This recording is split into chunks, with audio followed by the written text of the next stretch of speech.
Perem prozore cijeli život, ali kada sam ovo dodao u vodu, moji prozori odbijaju prašinu dvostruko duže. Nisam vjerovao da je to moguće.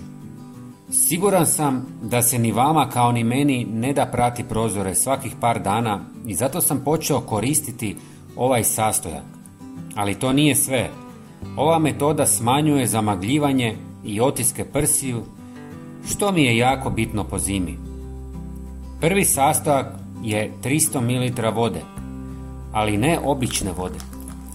Koristimo destiliranu vodu jer ne sadrži minerale i nečistoće koje obično voda može ostaviti na staklu, poput mrlja ili bijelih tragova. Zahvaljujući tome, prozori ostaju bistri i sjajni. Osim toga, smanjuje rizik od nakupljanja kamenca na staklu i okvirima. Zatim dodajemo 200 ml alkoholnog octa, jer djeluje kao prirodni rastvarač masnoće i prljavštine, učinkovito uklanjajući otiske prstiju i mrlje.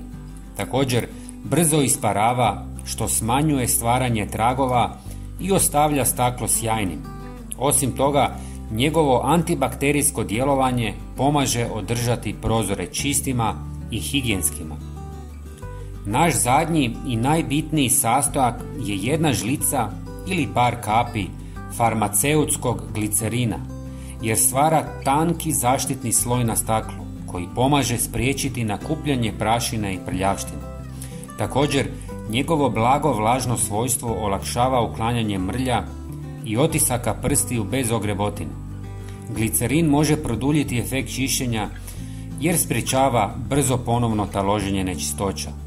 Osim toga, zbog svoje blage i netoksične prirode, siguran je za upotrebu u kućanstvu. Možete ga kupiti u svim ljekarnama i jako je jeftin.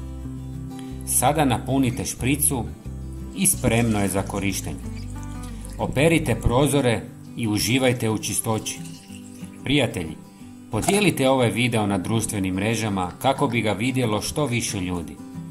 Hvala vam i pozdrav!